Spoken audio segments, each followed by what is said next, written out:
12th के बाद काफी सारे बच्चों की लाइफ में कंफ्यूजन की सुनामी सी आ जाती है। भाई बीकॉम करें या फिर बीए, बीटेक करें या फिर बीसीए, आर्ट्स में बढ़िया कॉलेज कौन सा है, कोचिंग ज्वाइन करें या फिर खुद से पढ़ाई करें। लेकिन इन सब के बीच एक साइलेंट मेजॉरिटी वो स्टूडेंट भी होते हैं जो 12th के बाद सीधा जॉब करना चाहते हैं, लेकिन उनके माइंड में भी औरों की तरह ही करियर को लेकर कंफ्यूजन होता है और एक अलग ही वॉर चल रही होती है। और इस वॉर में कभी वो फोन में घर बैठे 50,000 कमाओ वाले शॉर्ट्स देखते हैं और किसी दिन उनको लगता है चलो इन्फ्लुएंसर ही बन जाते हैं, और अगले ही दिन मोटिवेशनल रील देखकर उनको लगता है कि यूपीएससी तो वही क्रैक कर सकते हैं, और एट दी एंड वो इसी कंक्लूजन में आ जाते हैं कि डिग्री के बिना तो कुछ भी पॉसिबल नहीं है।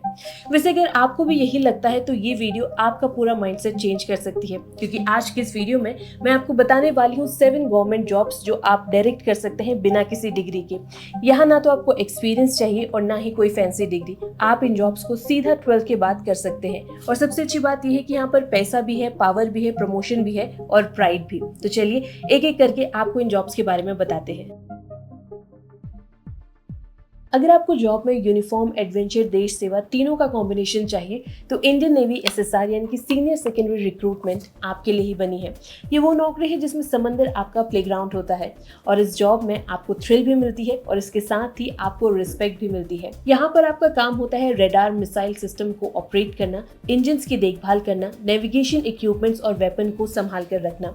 मतलब कि नेवी की कोर ऑपरेशन टीम का हिस्सा आपको बना देती है। एलिजिबिलिटी की बात करें तो अगर आपने अपनी 12th साइंस स्ट्रीम से की है और अगर आपकी एज 17 से 23 इयर्स के बीच में है तो आप इस पोस्ट के लिए अप्लाई कर सकते हैं। सिलेक्ट होने के लिए सबसे पहले आपको रिटन एग्जाम क्लियर करना होगा, जिसमें सब्जेक्ट आते हैं मैथमेटिक्स, साइंस, इंग्लिश और थोड़ी बहुत जनरल नॉलेज के क्वेश्चन भी यहाँ पर पूछे जाते हैं। और इसके बाद बारी आती है फिजिकल फिटनेस की। अब सुनिए, नेवी का असली शाम है यहाँ की सैलरी, जो कि शुरू होती है 21,700 से और ये जाती है 69,000 तक। और इसके साथ ही आपको मिलती है सबसे जरूरी चीज, जो कि है नेवी की पर्सनालिटी।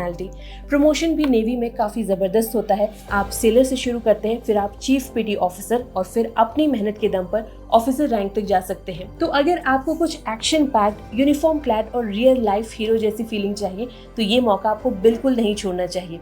लेकिन 12th के बाद ऐसी थ्रिलिंग अपॉर्चुनिटीज सिर्फ समंदर तक सीमित नहीं है। एयरफोर्स में भी आप 12th के बाद अप्लाई कर सकते हैं। एयरफोर्स ग्रुप वाई ये एक ऐसी जॉब अपॉर्चुनिटी है जो आपको 12th के बाद एक अलग ही लीग में पहुंचा सकती है। तो अगर आपने अपनी 12th किसी भी स्ट्रीम से क्यों ना की हो, बस आपके पास English as a main subject होना चाहिए, तो आप इंडियन एयरफोर्स ग्रुप वाई यानी कि नॉन टेक्निकल ट्रेड्स के लिए अप्लाई कर सकते हैं। इसके लिए आपको देना होगा exam Agniveer Vayu non technical group Y category का। इसमें रिटन एग्जाम में आते हैं इंग्लिश, रीजनिंग, जनरल अवेयरनेस और इसके बाद आपका फिजिकल टेस्ट भी होता है और मेडिकल टेस्ट भी होता है। फिजिकल टेस्ट में वही आता है रनिंग, पुशअप, सिटअप्स और बाकी एक्टिविटीज, और आपका डिटेल्ड मेडिकल चेकअप होता है, जिसके बाद आपका सिलेक्शन किया जाता है। यहाँ पर जो आपको रोल्स एंड रिस्पॉन्सिबिलिटी हैंडल करनी होती है वो है admin, logistic, medical assistant, ground staff और नॉन कॉम्बैट ड्यूटीज। यहाँ पर सिलेक्शन टफ जरूर है, लेकिन ये पॉसिबल बिल्कुल है। और एक बार जब आप इन हो जाते हैं तो आपकी सैलरी 26,000 से शुरू होती है और इसके साथ ही आपको मिलते हैं medical, uniform, ration, travel allowances और भी बहुत कुछ। ट्रेनिंग के बाद आप एयरफोर्स की बैकबोन बन जाते हैं, क्योंकि आप जमीन में रहकर वो सारी रिस्पॉन्सिबिलिटी संभालते हैं जो आसमान में उड़ने वालों को उड़ने लायक बनाती है। आगे हम आपको एक एडवेंचरस जॉब के बारे में भी बताएंगे, लेकिन उससे पहले बात करते हैं CISR जूनियर स्टेनोग्राफर की जॉब पर। इंडियन गवर्नमेंट के अंदर काफ़ी सारी जॉब अपॉर्चुनिटीज़ ऐसी होती हैं जिसके बारे में लोगों को काफ़ी कम पता होता है, और ऐसी ही एक जॉब है CISR जूनियर स्टेनोग्राफर की। जी हाँ, इस जॉब में ना तो आपको बॉर्डर में जाना होता है, ना ही कोई फील्ड ड्यूटी करनी होती है, लेकिन फिर भी आपका रुतबा कम नहीं होता। एलिजिबिलिटी की बात करें तो बस आपको 12th पास होना चाहिए, लेकिन इतना काफ़ी नहीं है। आपको शॉर्ट हैंड भी आना चाहिए और इसके साथ ही आपकी इंग्लिश या फिर हिंदी की टाइपिंग भी बहुत अच्छी होनी चाहिए। अप्लाई करने के लिए मिनिमम एज है 18 ईयर्स और मैक्सिमम है 27 ईयर्स। सिलेक्शन प्रोसेस की बात करें तो ये 2 पार्ट में डिवाइड है, रिटन टेस्ट और स्किल टेस्ट। एक स्टेनोग्राफर का काम होता है डिक्टेशन लेना, डॉक्यूमेंट की ट्रांसक्राइबिंग करना, लेटर्स ड्राफ्ट करना, अपॉइंटमेंट को मैनेज करना, फाइल्स को हैंडल करना, कोऑर्डिनेशन एंड कम्युनिकेशन रखना पूरी टीम के साथ, और इसके साथ ही डेली ऑफिस टास्क को सपोर्ट करना। और सबसे खास बात, सैलरी यहाँ पर करीब 25,000 से ऊपर होगी, और इसके साथ ही आपको सेंट्रल गवर्नमेंट के सारे पर्क्स जैसे कि DA, HRA, TA ये मिलेगा, और आपको बस एकदम शांत से माहौल में ऑफिस के अंदर काम करना होगा। यहाँ पर एक और अच्छी बात यह है कि यहाँ पर कोई भी अटेम्प्ट लिमिट नहीं है, मतलब कि जब तक कि आपकी एज है आप तब तक इस एग्जाम के लिए अप्लाई कर सकते हैं। तो अब नेक्स्ट आते हैं दूसरी जॉब पर, जो कि काफी एडवेंचरस होने वाली है और इसमें आपको वाइल्ड लाइफ का फील भी मिलेगा। फॉरेस्ट गार्ड एक ऐसी नौकरी है जिसमें जंगल, थ्रिल, एडवेंचर, रिस्पॉन्सिबिलिटी सब कुछ एक साथ आपको संभालना पड़ता है। इस पोस्ट में स्टेट लेवल पर रिक्रूटमेंट होती है, जिसके लिए आपका 12th पास होना मस्ट है। फॉरेस्ट गार्ड बनने के लिए सबसे पहले आपको रिटन एग्जाम क्लियर करना होगा, जिसमें क्वेश्चंस आते हैं related to reasoning, science, environment awareness, basic maths, इन सब से रिलेटेड क्वेश्चंस यहाँ पर आते हैं। लेकिन इसके साथ ही आपको फिजिकल टेस्ट भी क्लियर करना होता है। सिलेक्शन के बाद आपको स्पेशलाइज्ड ट्रेनिंग मिलती है, जिसमें आपको फर्स्ट एड, सर्वाइवल स्किल और वाइल्ड लाइफ कंजर्वेशन जैसे स्किल सिखाई जाती है। काम करते वक्त कभी आप पोचिंग रोकते हैं, कभी वाइल्ड लाइफ फायर से लड़ते हैं और कभी तो लेपर्ड से भी आपका आमना सामना हो जाता है, बट डोंट वरी, उसकी भी ट्रेनिंग आपको यहाँ पर मिल जाती है। सैलरी यहाँ पर 21,700 से शुरू होती है, लेकिन यहाँ पर पर्क, बेनिफिट और जॉब सिक्योरिटी जो मिलती है वो इस सैलरी से कहीं ऊपर है। करियर ग्रोथ भी आपको यहाँ पर काफ़ी अच्छा मिलेगा। आप फॉरेस्ट रेंजर ऑफिसर से चीफ कंजर्वेटर जैसी पोस्ट तक जा सकते हैं। तो अगर आपको नेचर के बीच काम करना पसंद है और थ्रिल भी चाहिए तो ये जॉब आपके लिए परफेक्ट हो सकती है। लेकिन अगर आपको BSF, CRPF जैसी जॉब्स करनी है तो वो भी आप 12th के बाद ज्वाइन कर सकते हैं। आप अपनी 12th कंप्लीट करने के बाद BSF, CRPF, CISF जैसी जॉब्स में ज़बरदस्त एंट्री ले सकते हैं कांस्टेबल पोस्ट में SSC GD का एग्जाम क्लियर करके। बस आपकी 12 पास होनी चाहिए और आपकी एज 18 से 23 के बीच होनी चाहिए। लेकिन इसके साथ ही आपकी फिजिकल फिटनेस भी बहुत ज़रूरी है अगर आपको इस फील्ड में जाना है। SSC GD के एग्जाम में मैथमेटिक्स, रीजनिंग, GK, हिंदी और इंग्लिश आती है।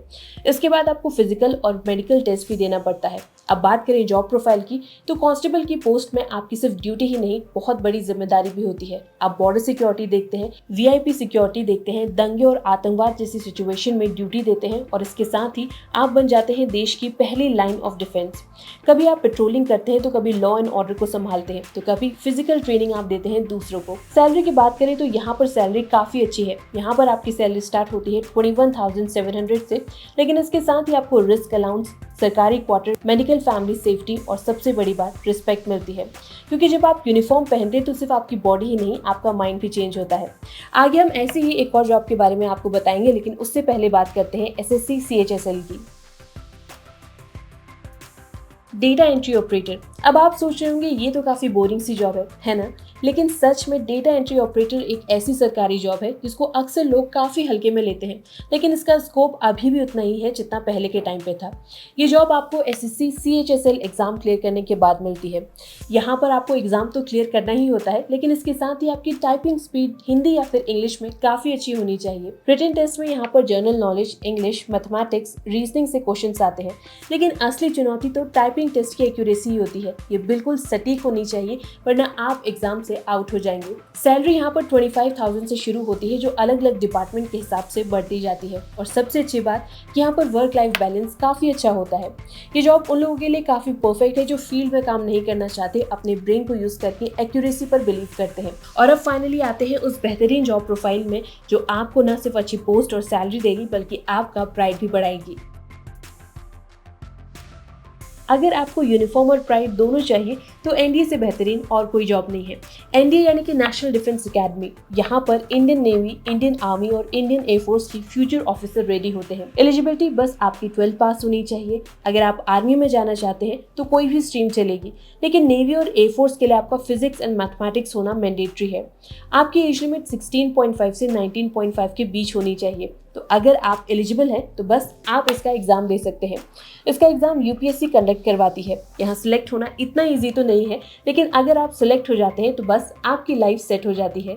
सिलेक्शन प्रोसेस यहाँ पर 3 पार्ट में डिवाइडेड है: रिटन एग्जाम, SSB इंटरव्यू और मेडिकल टेस्ट। NDA में 3 साल की मिलिट्री और एकेडमिक ट्रेनिंग आपको प्रोवाइड की जाती है और इसके बाद आप बनते हैं कमीशन ऑफिसर। जॉब रोल की बात करें तो आपको देश की रक्षा, लीडरशिप, ऑपरेशन प्लानिंग और अपनी यूनिट को कमांड करना होता है, क्योंकि ये जॉब नहीं, ये एक लाइफ मिशन है। क्योंकि NDA से सिर्फ ऑफिसर नहीं निकलते, यहाँ से वो हिस्ट्री बनाते हैं। तो ये थी कुछ अमेजिंग जॉब अपॉर्चुनिटीज जिनकी एलिजिबिलिटी सिर्फ 12th पास है। इससे न सिर्फ आप अपनी फैमिली को सपोर्ट कर पाएंगे, बल्कि अपनी फर्दर एजुकेशन भी आप खुद ही कर लेंगे। हालांकि ये सिर्फ कुछ जॉब्स हैं, इसके अलावा काफ़ी सारे प्राइवेट सेक्टर में भी आपके लिए जॉब है जो आप सिर्फ बेसिक स्किल सीख के कर सकते हैं। अब वो क्या स्किल है उसके लिए हमने एक डिटेल वीडियो बनाई है, आप उसको भी ज़रूर चेकआउट करें। खैर, आई होप कि इस वीडियो ने आपको ये डिसाइड करने में हेल्प किया होगा कि कौन कौन से ऑप्शंस आपके पास अवेलेबल हैं अगर आप गवर्नमेंट सेक्टर में जाना चाहते हैं आफ्टर योर 12th। वीडियो पसंद आया हो तो इसे लाइक और शेयर ज़रूर करें और एजुकेशन से जुड़ी हर एक लेटेस्ट अपडेट के लिए सर्व ज्ञान को सब्सक्राइब करना ना भूलें।